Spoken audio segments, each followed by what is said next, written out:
Hello everyone, and welcome to another episode of the Saviour Show. I wasn't planning on doing a video today, but I saw my good friend, Chris Roberts do a video about top 10 movies that have impacted his life, and I thought, hey, I haven't done a video response in quite some time to anyone really. I used to respond to Truth Slayer back in the day about wrestling, and my Canadians won 3-1 tonight. I'm so glad I paid for Game Center.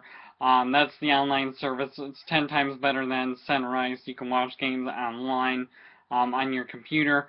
And I might go again, like I said, to see the Rangers versus Canadians on the 25th. So yeah, no more watching the Buffalo Sabres. I'm just done with them. But enough hockey, let's get on to this video. And the very first one is James Cameron's Titanic. I became a Titanic fan when I first saw this movie back in '97. I remember going to see it. My parents took me to see it, and I just fell in love with the Titanic. I really did. I fell in love with the tragedy, the Titanic tragedy, and that, to me, is probably the biggest tragedy ever. Yes, we had 9/11, we had Pearl Harbor, but this one beats everything. And just later on, I became interested in different kind of ships, like the Queen Mary, the Lusitania, and the Britannic, which was a medical ship for sailors. So yeah, any Titanic movie, I've seen them all. I watch them all the time. Just a huge Titanic fan. It stars Leonardo DiCaprio. Got 11 Academy Awards. That was really getting everything that year in '97 for the Academy Awards. Kate Winslet, Billy Zane, who plays Cal, who was Rose's would-be husband, but went with Jack later on in the movie, and I don't want to ruin too much, but I'm pretty sure everyone's seen Titanic. But Rose, Jack could have survived if Rose, let Jack be on the piece of wood. But I cry all the time during Near My God to Me. That's such a powerful scene. So yeah, moving on to number 2, we have Bill and Ted's Excellent Adventure. This one's about time travel. It was made in 1988, the year after I was born. Stars Keanu Reeves. This was Keanu Reeves' first movie before he became popular doing the Matrix series, and Alex Winter. It's about time travel. They go back. They have to pass a history report to pass the class, and they go and get all these historical figures like President Lincoln, Sigmund Freud, Socrates, Billy the Kid. Some pretty funny stuff in here, like at the beginning when Ted goes Bill, he says that, hey, remember when I asked your stepmom to the prom? Your stepmom is cute though, Ted. Then he goes, shut up, Ted. But it's a pretty funny movie, 80s movie. I love 80s movies. Done. It's on Netflix, so if you want to check it out, go ahead. That's number 2. This is number 3. Ghostbusters. I'm a huge fan of Ghostbusters. I grew up watching Ghostbusters as a kid. It's just a great movie. I'm hoping for a third one. I really am. I want to see a third one. It's got Bill Murray, Harold Ramis, who passed away last year, I think. Rest in peace, Harold Ramis as Egon Spengler. Winston Zeddemore. And Ray Stantz as Dan Aykroyd.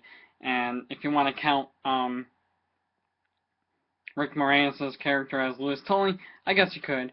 But I love the first one. I quote it with my dad all the time. The flowers are still standing. That's one of the funniest scenes. And Don't Cross the Streams, that's another one. Next we have Ghostbusters 2, the sequel. This was made 5 years after, and still in New York City, and the Titanic actually makes a scene in this movie. So that's pretty cool. But not as good as the first one, but still has some pretty good laughs in it. But I have both on DVD, so definitely check that out. That was number 4. Number 5, we have Men in Black, Will Smith and Tommy Lee Jones. This one is just great sci-fi movie, one of Will Smith's breakout movies, and he did Fresh Prince of Bel-Air too. But I love it. It makes me laugh a lot. So that's number 5. And next we have Chris also had a Star Wars movie. I do love Star Wars Episode 3. I saw it 3 times. I was still in high school at the time. That was in 2005. Ready for Episode 7 next year. 442 days. Yeah, I'm going to keep a track. Empire Strikes Back. This was probably the darkest Star Wars movie next to Episode 3. You finally get the reveal that Darth Vader is Luke Skywalker's father. It takes place, the beginning takes place on Hoth. That's just the planet with all snow. It's just a snow world. Pretty dark episode that sets the tone for the original trilogy. And next we have Godzilla 1997. I did see the new Godzilla movie, and the new one just wasn't as good as the 97 movie. Matthew Broderick plays in it, and it's just a great movie. I love Godzilla. Next we have number 8, Batman, the first Batman. I love Batman. I have the video game, the 2 video games, and I just grew up with Batman and just love being a Batman fan. Next we have the first Teenage Mutant Ninja Turtles, number 9. This is just a great movie, a great series. The third one, not so good, but like I said, big Ninja Turtle fan. Then the last one, finally, Superman with Christopher Reeves and Margot Kidder as Lois Lane. Christopher Reeves is one of my favorite actors. He really is. Did a great job as Superman. I wish he was still alive today. But those have been the 10 top 10 movies that have influenced my life. I just want to do a video response to Chris Robert's ChrisMichaelsHDTV. That's been the Saviour Show number 189. ROH review coming this Saturday. So comment, rate, and subscribe. But that's all I have for this one. I'm Wrestling Savior. I'm out. Peace.